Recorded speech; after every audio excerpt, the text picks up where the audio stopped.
Singapore's pharmaceutical trade and investment prospects could truly be in for some turbulence. Though he warned that there is a 25% chance the talks could fail. Such products can serve marginalized groups like migrant workers or rural communities. 'Cause you're everywhere to me, and when I close my eyes, it's you I see. This is CNA 938, where you don't miss a thing. On the CNA app, CNA.Asia, and on CNA 938. Not alone. Talk to us anytime. WhatsApp CNA 938 on 963 11938. Now, Singapore Today with Daniel Martin. Good evening, everybody, on this Sunday. Thank you so much for joining me. Talkback is next. An episode from last week where were you as surprised as me to see that not one but two nursing homes having their licenses revoked, and some of the problems detected that received warnings and reminders included real health issues that could get worse for the elderly patient. On today's edition, I speak to a geriatrician. A geriatrician specializes in the treatment of older individuals. Dr. Carol Tan has been heavily involved in the formulation of protocols and guidelines for nursing homes. And I asked the question, elder care in Singapore, do we have a problem? That's next on Talkback. But first up, the latest news. This is CNA 938. Understand Asia. 7:30 p.m. I'm Malik Zainal. Large crowds of mourners have gathered outside Tehran's Grand Musalla Mosque to pay their respects to Iran's former supreme leader on the second day of funeral commemorations. Ayatollah Ali Khamenei is lying in state in Tehran ahead of his burial in his hometown on Thursday. The ceremonies come more than 4 months after he was killed in US and Israeli strikes. Authorities expect between 15 and 20 million people to attend events across Iran and Iraq, making it one of the largest funeral commemorations in modern history. Among those who attended the opening funeral ceremonies were delegations from other countries as well as Iran-backed militant groups, Hezbollah and Hamas.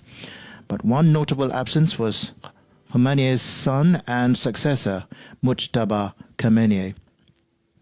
He has yet to appear in public since assuming the role of supreme leader.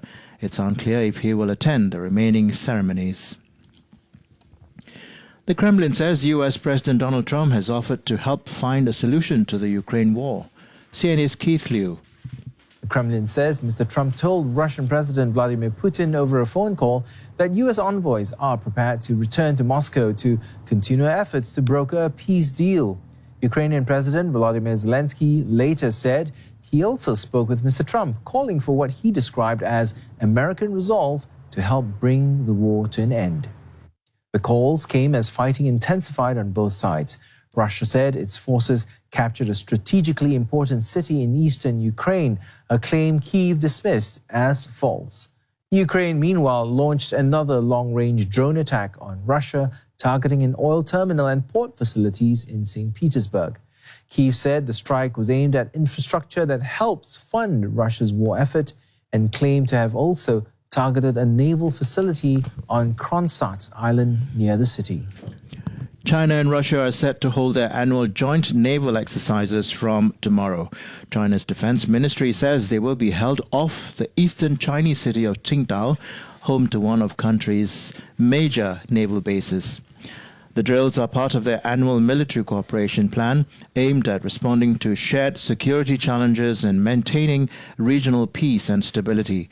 Both sides will also conduct a maritime patrol in parts of the Pacific Ocean.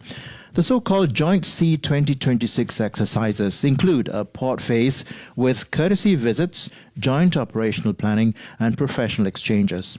It follows Russian President Vladimir Putin's visit to China back in May, where he and Chinese leader Xi Jinping reaffirmed what they described as an unyielding partnership.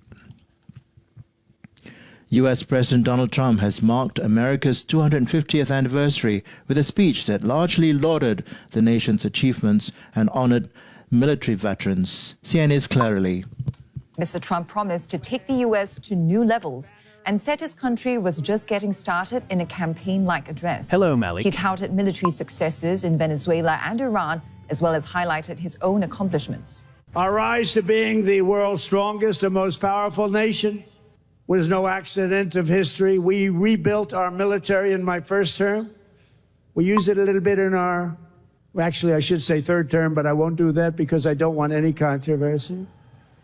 But we use it and we've had tremendous success. You look at Venezuela, you look at Iran, we wiped out their military. The U.S. leader also pushed his own legislative agenda during the address. The shift into partisan territory is not usual for an Independence Day address, as previous presidents typically used it to unify the nation.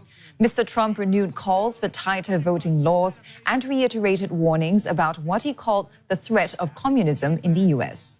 Those denunciations have been becoming more prominent in his messaging ahead of the November midterms. The U.S. leader had referred to Democratic candidates who won a string of primary elections as, quote, communists. America will never be a communist country. Won't happen.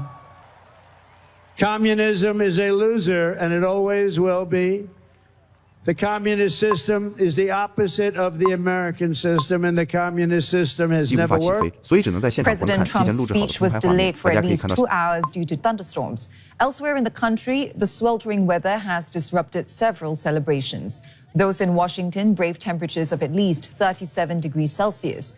The heat also halted events in parts of Connecticut and Pennsylvania. An evacuation was ordered in Philadelphia, and 8 cities in Colorado canceled their fireworks displays due to wildfire concerns. Headlines anytime on CNA 938 and CNA.Asia.